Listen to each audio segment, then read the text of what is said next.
consider them significant in the community, right? Do you ever, a litmus test is, do you ever been in a place where, if there is someone who is dato, right?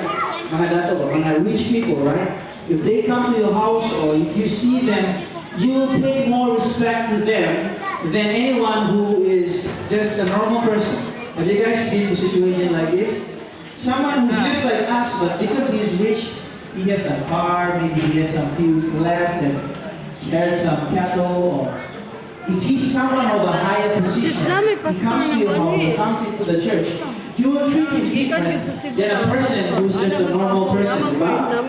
Why is it that way? Because our society has defined those people as much more significant. But to Jesus, no one is as significant more than the other. Everyone at the foot of the cross, they say, at the foot of the cross, the ground is level. Meaning to say, you can be a doctor, you can be a scientist, you can even be the president of the Philippines, but if you're Seventh-day Adventist, you come to the church, everyone is the same. Amen? No one's better than any other. Everyone's the same. Because where do you get the knowledge from? Where do you get it from? You get it from Jesus. Yeah, you go to school and you work hard for it, right? But who protects you on the way to school? Who's the one who feeds you? Everything comes from God.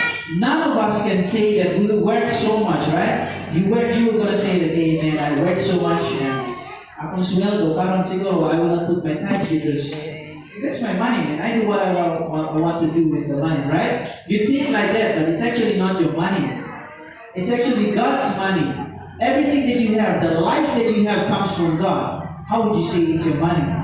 Right? This money also comes from God. Basta panas kay Pai. Tax that you are Pag-abot making, na ko sa diri kay sa 10% doesn't belong to God.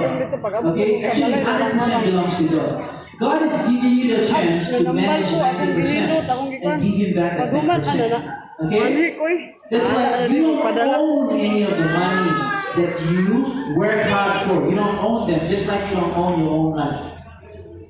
You work for it because of God's blessing to you. And He is allowing you to manage the 90%. But the whole total, 90% and 10% is God's money. Everything is His. That's why you own your life to God. And Jesus, instead of getting things with bringing and showing Him that He is the King, He went down, humbled Himself. We have 5 minutes. He went down, humbled Himself, and reached out to the poor. You would expect a king to be in a palace, right? To send his servants out and do the work and by himself, he wasn't going to do anything. But Jesus changed, okay? Changed the philosophy of men. Changed the whole idea of being rich by being a savior, becoming a man, right? Becoming a man and serving humanity. Did you guys know that? In this world, we had stories about men trying to become kings, right? King just means people of authority. Doesn't mean like high, but it just means like a boss, a manager, or president, or leaders. We have so many people. Election is coming up, right? And BBM here, and Lenny there, and everyone trying to take a position, diba? There are people, men, but they want to hold position. But there is only one story in this world where there is a king who became a man. Okay, that's all. We always have men trying to become kings, but only one king who became a man, and there is, who is he? Jesus Christ, the Savior. In Malachi, or Micah chapter 6, verse 8, Jesus says, this is what a Christian should do. To do justice, to love mercy, to walk humbly. First of all, do justly. Whatever that you see that is injustice, mga poor, mga sick, visit them. Go there, visit them. Do something to alleviate the situation. Make them be better. Do justice. Love mercy. Have this thing in your heart to forgive people. When they go against you, pasalua, right? Forgive them. And then the third one is, do justly, love mercy, and walk humbly. You have to be humble. Because God knows that pride is the thing that brings Lucifer to become Satan here on earth. Finish. This is the end. Our final text We go back to Matthew chapter 25. Open the Bibles there, Matthew Pwede ka 25. ba? Okay, let's run through as quick as possible. Chapter 44, sorry, verse 44 Mama man ato to kaya siya 45. mananulog, siya may nagkuhan. So this parable, like I said, is on the judgment day. Nagsar ka ng kaaway Okay? mo tapang. Judgment day or the end of times. Jesus says there is a feast, night feast, okay? Fiesta. There is a fiesta, and then after the fiesta, he was talking about the story. Then he says, people are coming in, and then he separated the goat from the sheep. What's a goat? There is a Bisaya goat. Kanding, no? Kanding or carnero? Okay, so he separated the goat from my left hand side, and then Ato galing sa and then tuwi, kanding, yun siya nga din sa kanding musimba. to the left hand Sa side, tuwi and niya, then carnero to the right ako side. na siya baboy. Bahala siya, So kasi sa after pala sa sinaturan. separate the goats from the thing. He says, you guys Kanis siya, go away from yan me. akong You go giaway, to bisag the wala left. gibuhat. I don't know you. Kapoy lang siya ba? And they were confused, Ikuan right? sa papilis, He says yan that akong they were bigil. confused.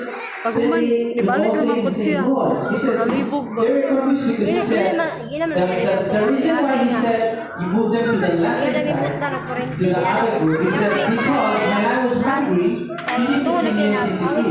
When I was in prison, you didn't visit me. He says, when I was sick, you didn't visit me. When I was naked, you didn't clothe me. You didn't bring me any clothes. Right? When I was hungry and thirsty, you did not minister to me. And so, those people on the left hand side, they said, wait, Jesus. When were you hungry? He says, when were you hungry?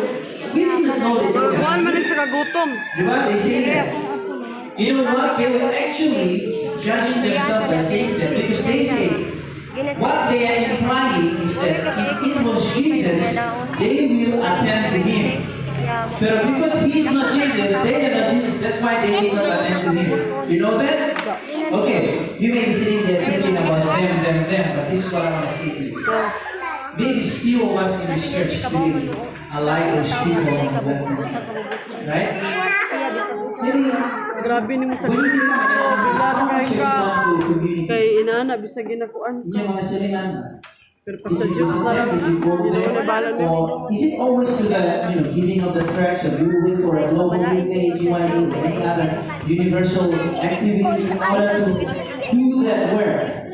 Or is it a daily thing that we do?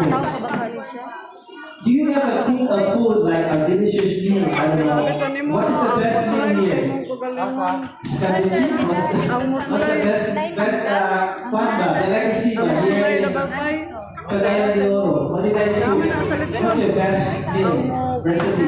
Bikini sa imo ang mga patanog sa mga dara-dara sa imong tungod. What's the best? Dili, dili mura mga anak, asawa, mga tinahan, ginikanan. Alam mo magpatintal ka. Paskoy? Paskoy.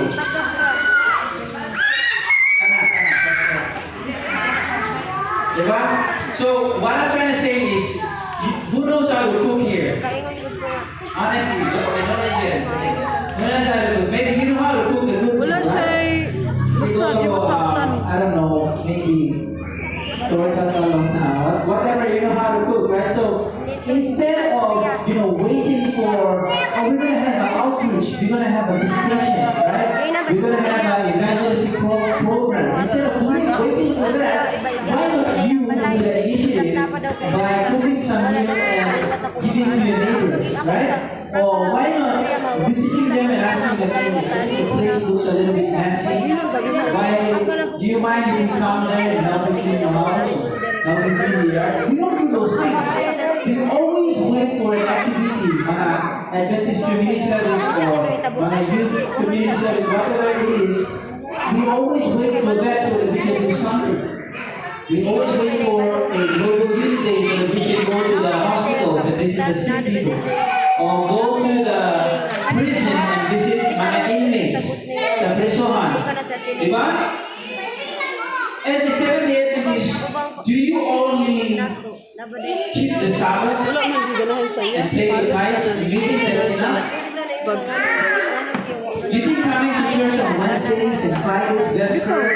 And some of you Nakaana, need to find ano yourself 7 nga, wala You man sa haven't done anything saluan ako sa Ginoo.